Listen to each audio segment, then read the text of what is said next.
It's car con carne. Let's eat in the car. It's car con carne. And now here's the star of our show, James Van Asta.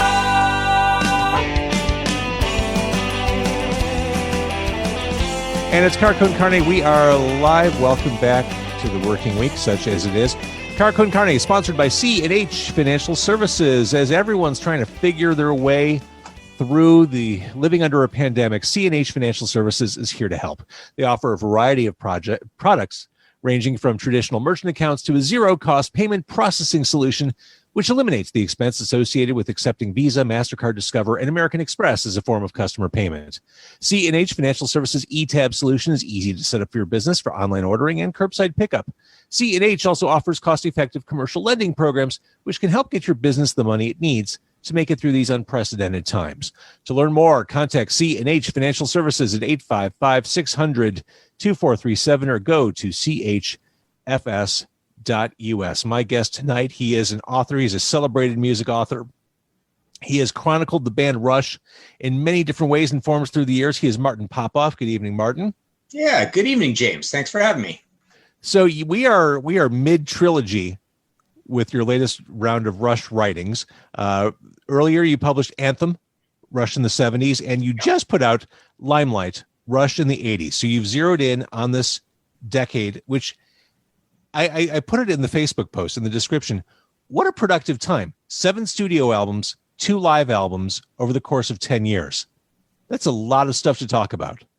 Yeah, that's actually a lot for a band to put out in the 80s. I mean, in the 70s, that was a pace that was kind of expected. And I don't know how many rock stars have told me, in our contract, we had to put out 2 albums a year, and no one ever did that. I mean, there's like a few bands that actually put out 2 albums every year. But, I mean, most of them were good for 1 every year. But yeah, you're right. When you add that up and the 2 live albums, that's quite a bit to do in the 80s when you're already like an arena band. So it's not even like a small situation where you're, you know, in the 70s, you were on the road, you'd come off the road for 2 weeks and you'd write it and then you'd go back on the road and all that stuff. I guess that's how they got everything done. And they were young and hungry, right?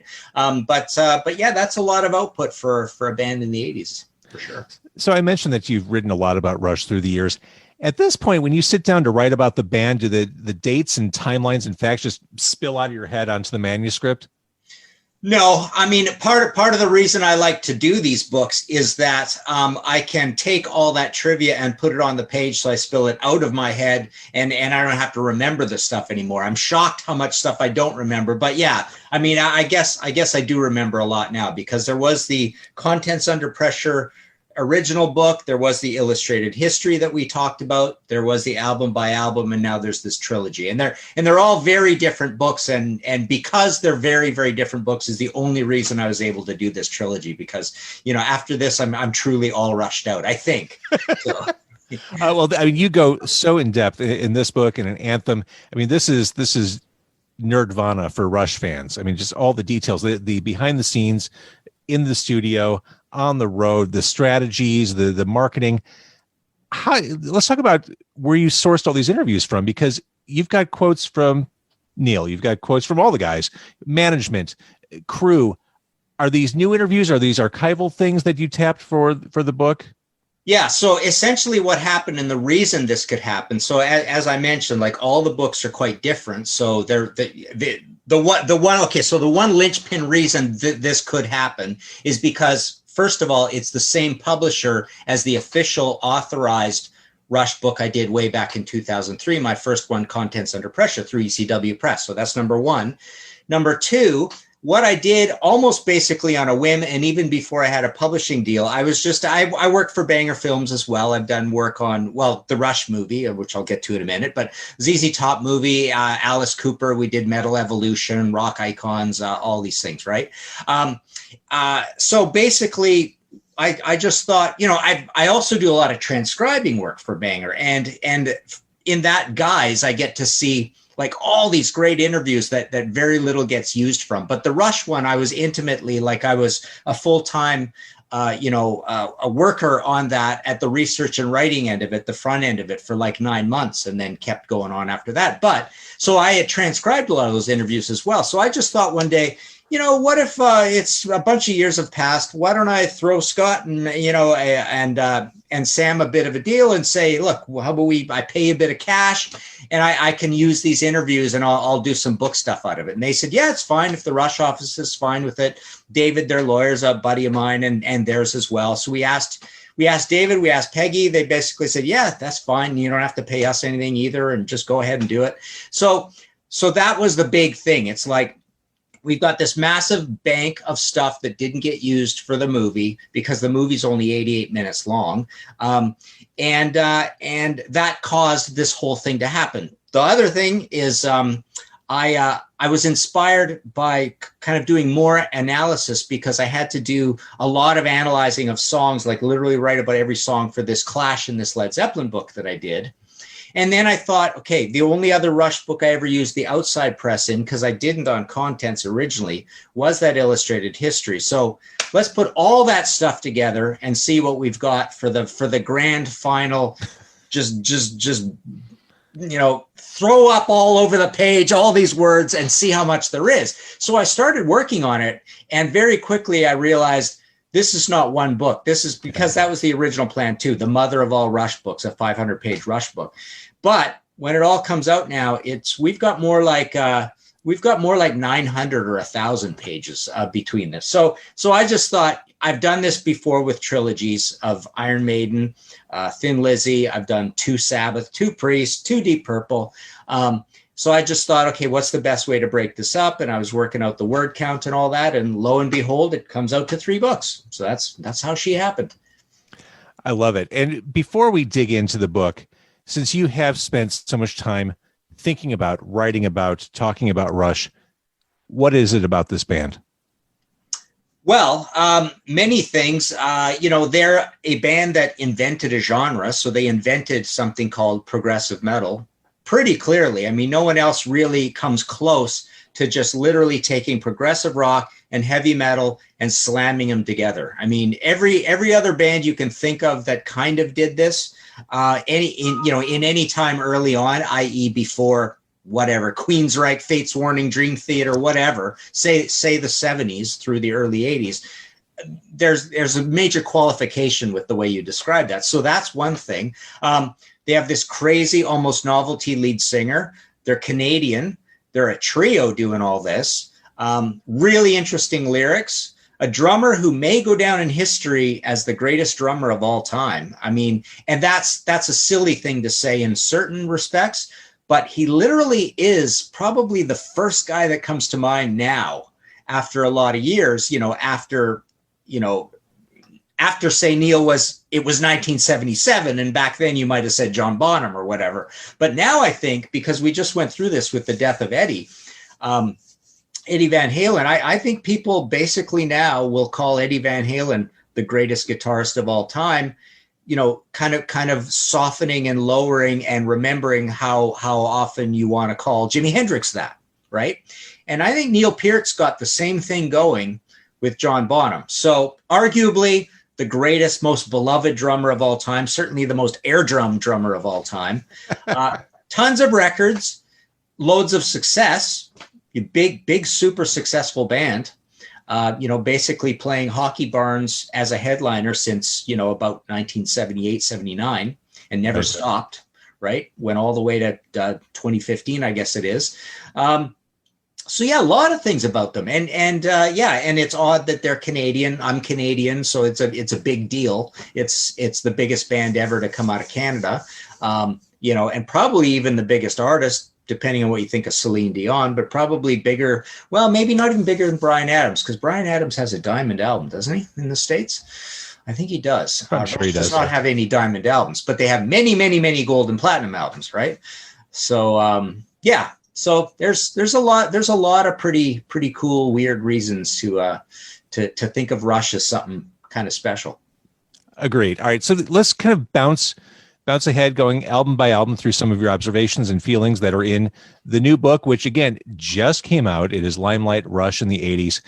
You start, logically enough, with Permanent Waves, an album that hit number 3 in the United States, described as the band's anti-hemispheres. It's impressive in the book that it was really important for the band to have a radio moment. They found it with the Spirit of Radio, but this was definitely symbolically at the beginning of the 80s, and aesthetically, this was a turning point for the band. Yeah, but maybe not so much as history has it. I mean, that's still a pretty heavy and progressive song. It's not like Closer to the Heart. It's not like Fly By Night. So it's still, it's like Hemispheres condensed down into whatever it is, 5 minutes or so. And the other songs are shorter as well, but they're not that short. The album in total is short because there's not that many songs on it. But, you know, essentially it's not a lot different from Hemispheres or 2112 or Farewell to Kings, except that basically they've carved all the songs into sort of long instead of just super long ones. And it's not about Greek mythology and sci-fi and all that. So the lyrics, there's a subtle like Neil's getting kind of more universal and more poetic and more useful to you know, unnerdy, let's say. But it's still a pretty progressive album. I mean, Free Will, granted, is pretty catchy. But, you know, it's not much catchier than The Trees was or Closer to the Heart, certainly. And Spirit of Radio is, The Spirit of Radio, is, you know, it's kind of similar to Circumstances or Farewell to Kings, not much different. I mean, it's still pretty complicated. So, you know, I think as we move forward, I think it's a gradual thing that goes on there.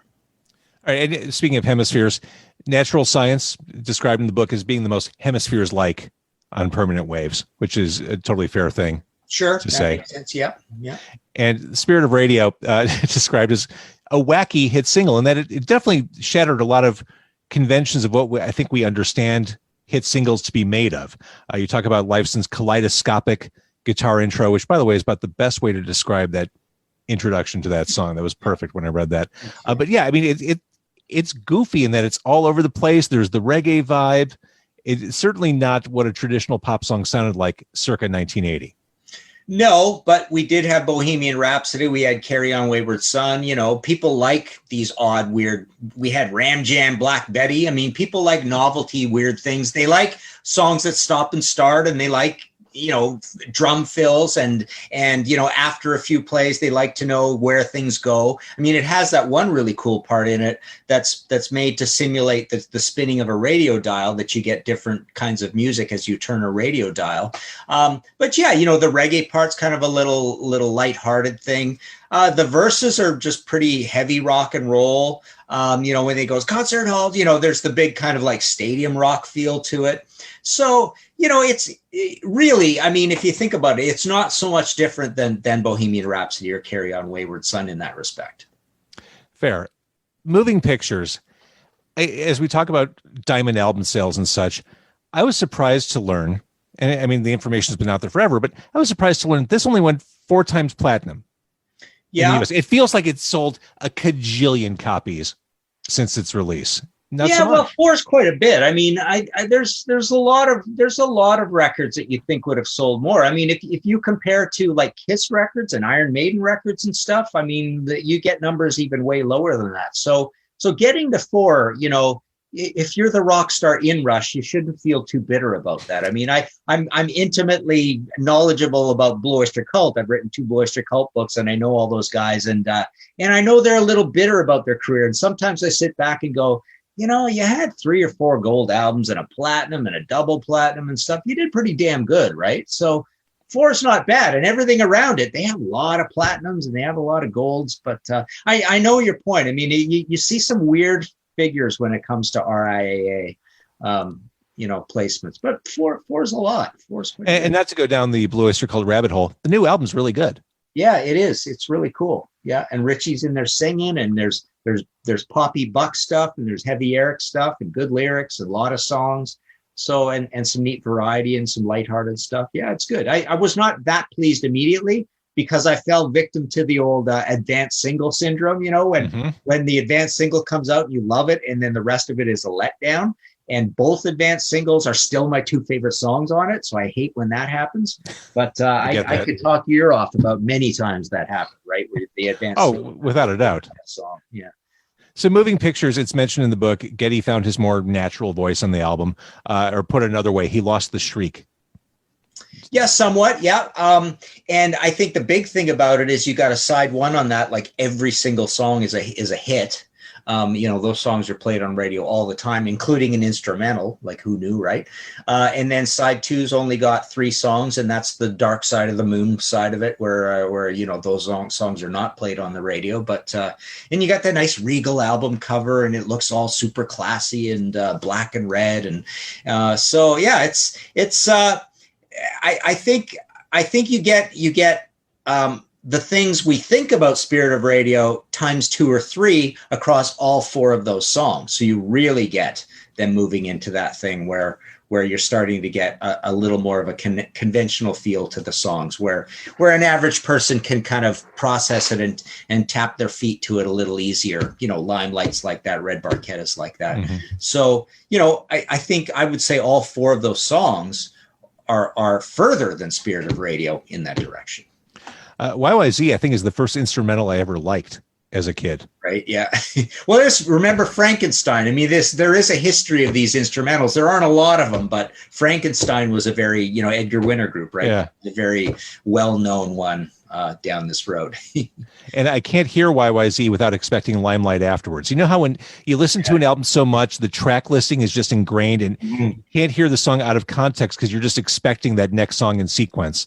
I'm that way with Tom Sawyer. I'm with that whole side one, actually. Yeah. Yeah. Because that is one of those iconic, legendary album sides. Yeah. And the weird side too, I think Vital Signs is a quirky, wonderful way to wrap that album up. Yeah, and it's pointing to the future. It's got the keyboard, so it's leading us into signals a little bit. It's got a kind of an insistent repeating key pattern, which basically starts signals. If you think about it, I never thought about it that way. So you've got this heavy statement on keyboards, on synths, and then synth starts the next record, which is kind of neat. So, and then Signals is even more of the same. Although now you have no long songs anymore, right? They're all like, it's whatever it is, 4 per side, something like that. And so everything is basically like side one of the previous album. And that album, did it go double platinum or platinum? I think it might even be Signals. double platinum, Signals. Well, but before we jump to Signals, we still have a live album to get through. And I did want to reference Limelight, one of my favorite guitar riffs of all time by any band, anywhere. The lyrics of that, Neil Peart's aversion to meet and greets, the trappings of stardom laid bare. What an interesting dude. He never wanted to play that game. He never wanted that temporary awkwardness, that forced smile. And he didn't do it out of anger. He just said, that's not my shtick.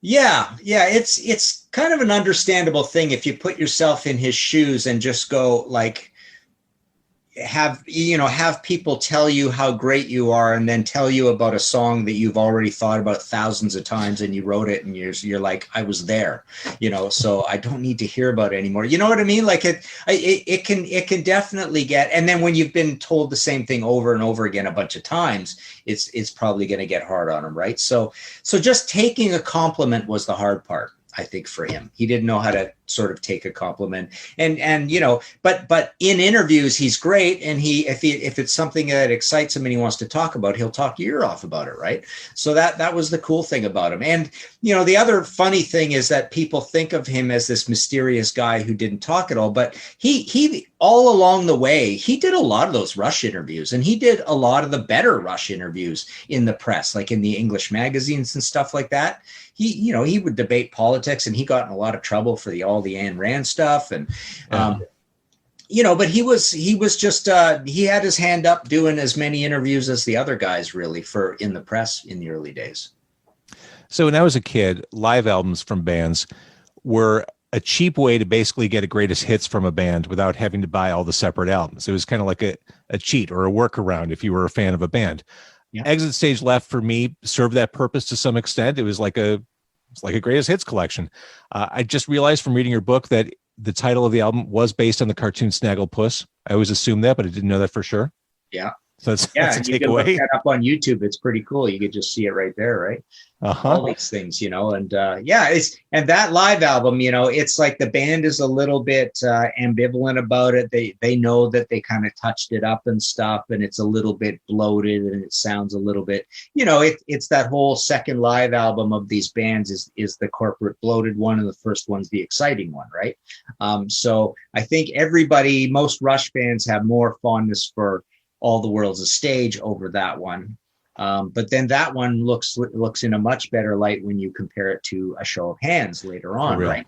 And then all of a sudden you're in the format of the live albums are not special situation anymore. And Rush is as guilty of that as anybody else. You just lose track of all the live albums after a while. There's just so many of them. Agreed.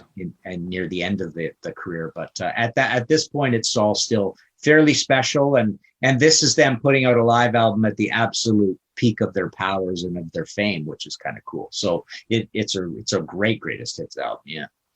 So we started to dance around Signals. Alex Lifeson says Signals was a turning point. And yeah, the songs were shorter. The keyboards started to take center stage everywhere. I would argue, and maybe you'd agree, maybe not, I think Subdivisions is a top 3 song period for the band. Oh yeah, for sure. And just really brave to do that. It's in a line of a pedigree of Led Zeppelin in through the Outdoor, through Rush, through Van Halen doing Jump, things like that, right? Genesis going pretty synthy over time, right? Oh yeah. But yeah, and I've often called it my favorite Rush album. I really love the production of it. I find it very analog-y, and it's a beautiful blend between Alex's sound and these synths and keys, which are not braying yet. They're not modern. I think they aged well because they just sound like good old 70s Kraftwerk and Angel and Deep Purple synths and keys. Not really Deep Purple. I mean, it's not a Hammond sound, but basically they're very behaved sounding. They aren't intrusive. They aren't just gaudy. And I think it just all blends really well on that album. I love Losing It a lot, and Countdown's really cool, and Analog Kid, and New World Man, the single's amazing. Short, little, cool, slightly humorous, slightly policey single, short song. So yeah, I just think they hit it on all cylinders on that album, and while still being creatively brave. I mean, they aren't making the same album over again, even though the previous album was a big hit, and it's just Geddy being fearlessly creative. See, it's interesting. You mentioned New World Man. Your experience with Blue Oyster Cult's new album, I had kind of the opposite feeling when Signals came out as a kid. Our first hint of it was New World Man. Didn't like it at all. And I thought as a kid, oh, this album's going to suck. Then I heard the album and I heard Digital Man. I heard Subdivisions. I heard The Weapon. I'm like, oh, this is fantastic. New World Man never connected with me. Yeah, well, sometimes the advanced single is mellower and weirder than what you're going to get. I think Jump was an advanced single, if I remember correctly.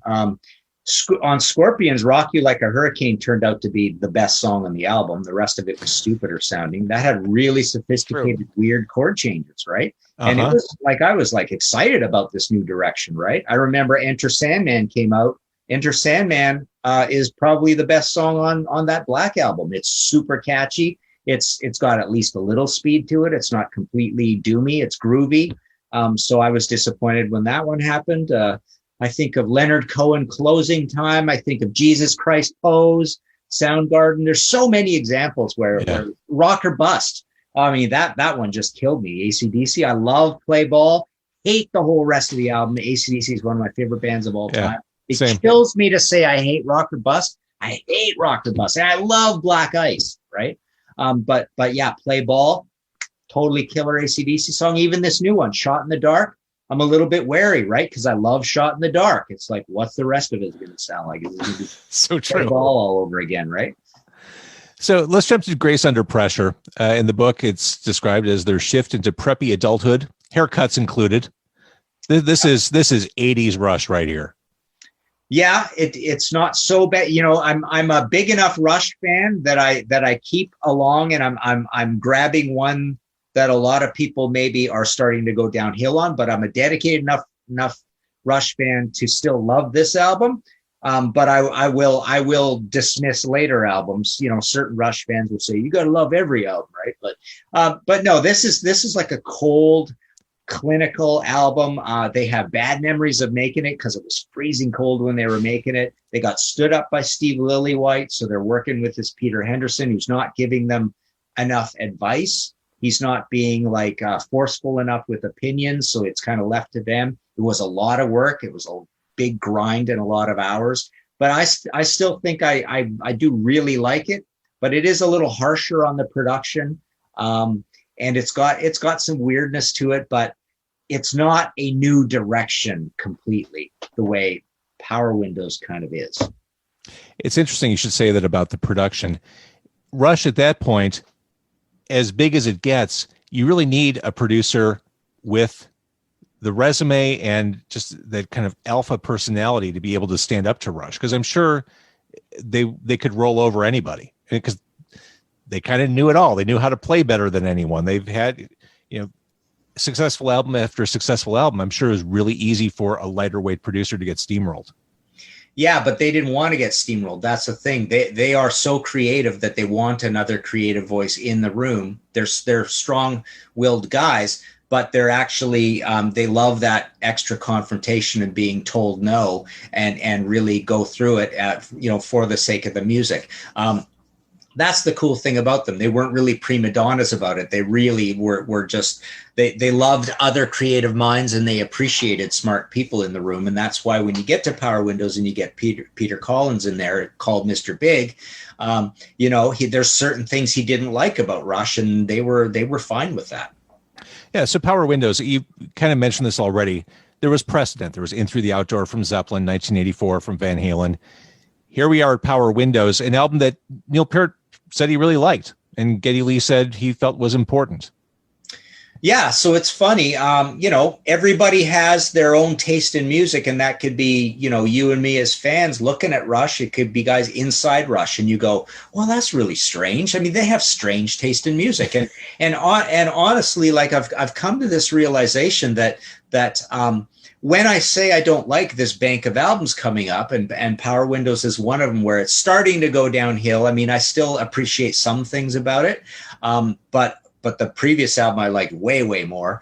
But you can almost say when you hear those opinions and them liking it and standing by it, and then Neil shockingly kind of dismissing a lot of the 70s stuff, all you can say at one point is, I guess Neil and I don't have the same taste in music. I guess Geddy and I don't have the same taste in music, right?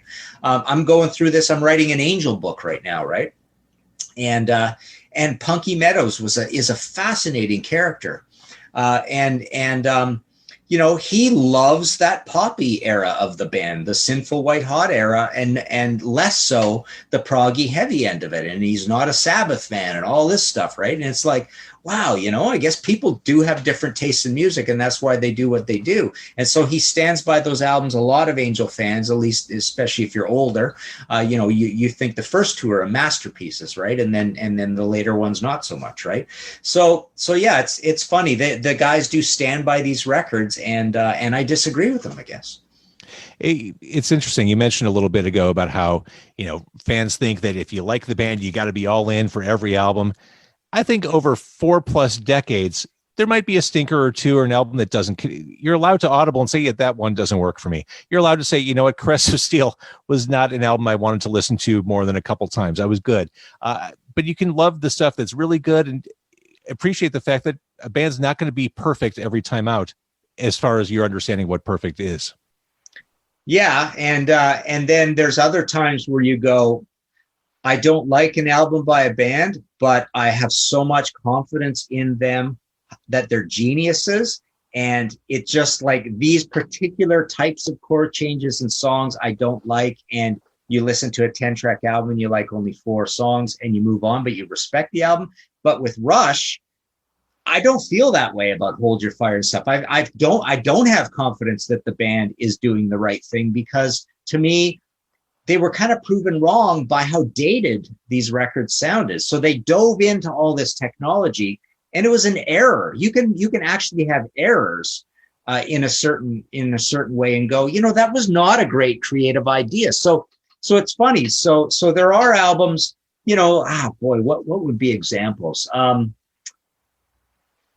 was just on a buddy of mine's show this morning. We were going through the Pantera catalog, right? And Pantera kind of got subtly more artistic as they went on towards the end of the band. They didn't make a lot of albums in the Atco era where they were this very different sounding band. But a lot of things they were doing are kind of atonal and weird and strange, but you still respect it and you cheer it on and you go, that's just not for me. But certain things with Rush, I go, that's in bad taste. That's not just for me. It's just not good music that you made there, right? I mean, this stuff did not stand the test of time. It sounds dated. I don't know why you're doing this. Those sounds are just hard on the ears. It's just trite or silly music or something. I don't know. So yeah, sometimes I think certain bands you can kind of make a wrong turn. Sure. I can't listen to Big Money again. Right. Well, that one at least got some guitar in it. But when you get into Hold Your Fire and some of the things on Presto, that's when I really I get even worse about it. But Big Money, yeah, it's a funny one. See, that is another one that I was still excited for the album to come out.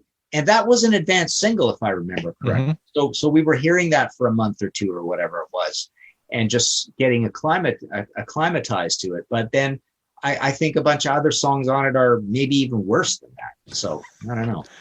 All right. So let's jump into Hold Your Fire. Here's the thing. When I hear Time Stand Still, it still connects with me. It still sounds like a great single. I still really like that song. I don't love the album by any stretch, but that song to me, when I saw them play it live earlier this century, I thought it held up too. Am I crazy?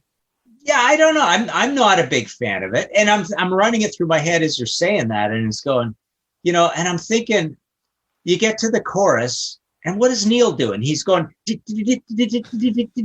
like, is that in good taste? Is that a good drum part for that? I don't think it is, right? He's going a little bit strong. Like, I don't know. I'm listening to this stuff and going, you guys are making weird decisions that I don't think are creative genius. I just think they're in bad taste. So, and the production and the arrangement and I don't know, the parts and Alex's guitar sound, and there's no bass on the record, right? When there's no bass on a record, is that a flaw? But not according to Peter Collins or, the genius, right? Oh, this is how we do it in England. We have this screechy mid-range tone. Maybe it sounds great on radio. I don't know why you're doing it, but I don't want to hear that, so I don't know. I was definitely surprised in recent-ish tours when they'd pull songs off that album, like Mission, or I just, maybe they're just left. They're better left in the 1980s.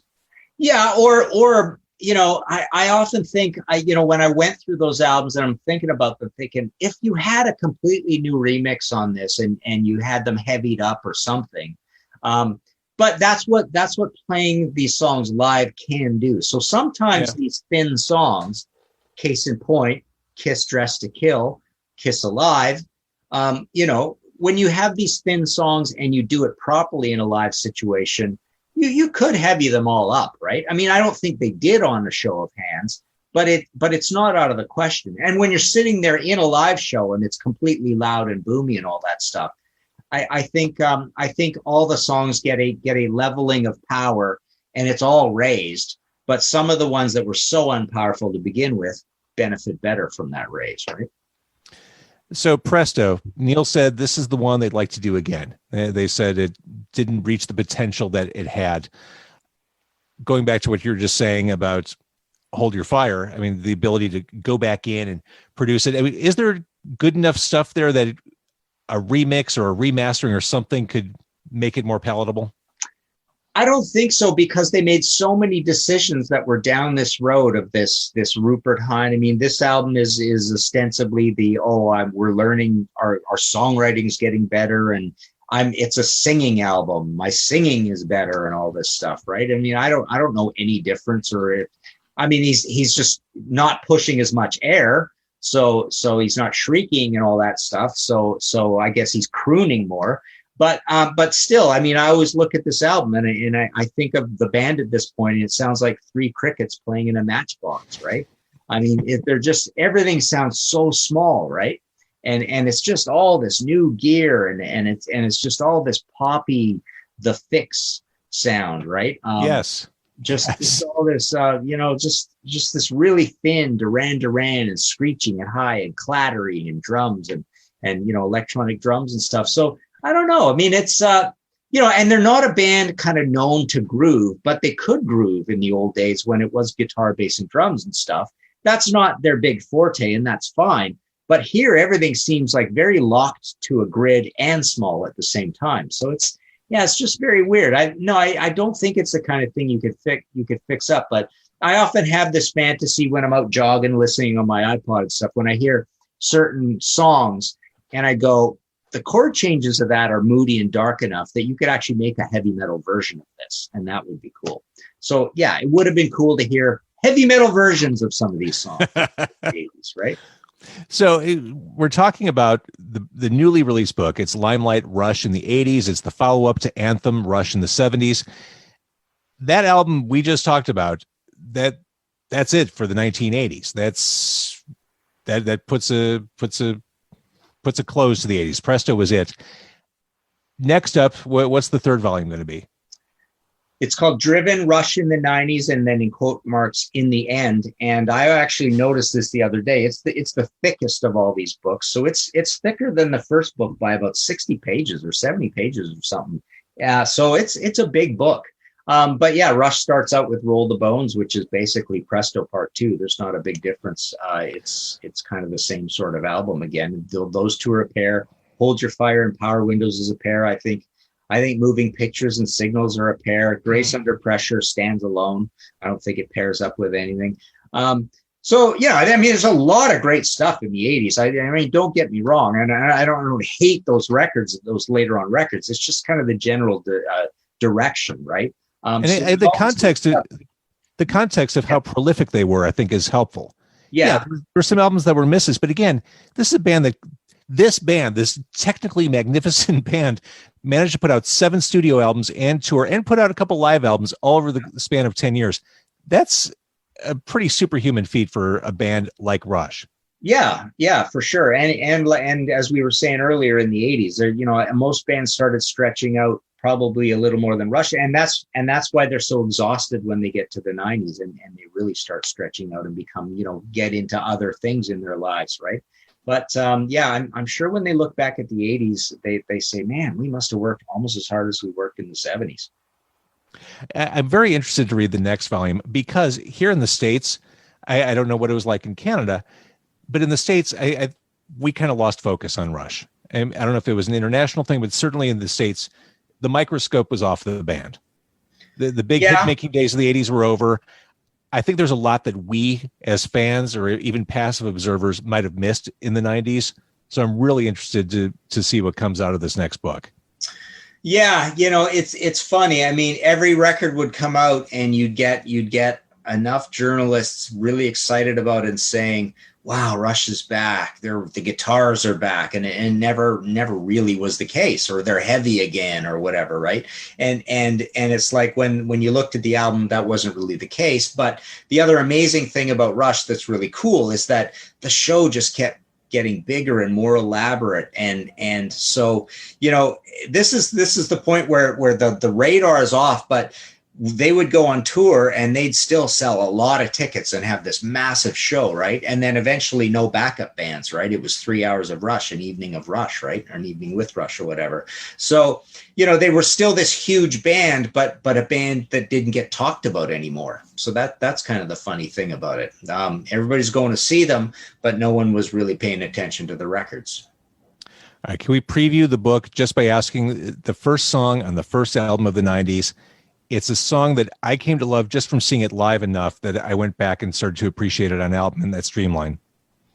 Yeah, and that's a pretty big one. I mean, and every album, I mean, even the ones we've just talked about, everything has got its sort of big classic song. So that's big. But like I say, that album is still more light on the guitars, kind of acoustic, being massaged into things. It's very much like Presto. But the next one, Counterparts, has got Stick It Out as an advanced single, which was super heavy, and a lot of that album has a lot of good high fidelity bottom end guitars. The guitars are really quite back. So that album is the first one where there's this muscular sound. You get Test for Echo. I love Vapor Trails. They made a concept album later that's pretty heavy. So there's a lot of stuff going on in the 90s. Obviously a lot of bad news as well. But yeah, a lot of different records again. And I think the track record of those records is better. I'm not a big Test for Echo fan, but pretty much everything except for Test for Echo, and I would say Roll the Bones, is really cool stuff. So just to totally pare things down to their essence, Anthem is the story of a band ascending. Limelight would be the band hitting their superstar peak. Is the next volume more of the band just finding their own sense of self, their own place in the universe, or finding comfort with who they are? Yeah, I would say so. That's a really good way of putting it, because they got into so many different non-music things in their lives. They all became kind of Renaissance men in their own right. All different from each other, all like elder statesmen of rock, just kind of wealthy rock stars, right? And the records are all very different, but that's because there's quite a gap between them, I suppose, as well. There's a couple of solo projects in there. Neil goes through kind of a drumming renaissance when he does, the traditional grip thing with Freddie Gruber. So a lot of stuff happens. I mean, and the last book, I suppose it's longer also because it does cover 25 years, basically, instead of these ones covering 10 apiece. All right. So again, the book is available now, the latest book, Limelight, Rush in the 80s. You are so detailed, and there are so many nuggets to pull out of this. If you're a Rush fan, even if you have a fleeting interest in Rush, this is just a fascinating music story. Thank you for writing it. Yeah, thank you. Thank you very much for having me. This has been a great chat.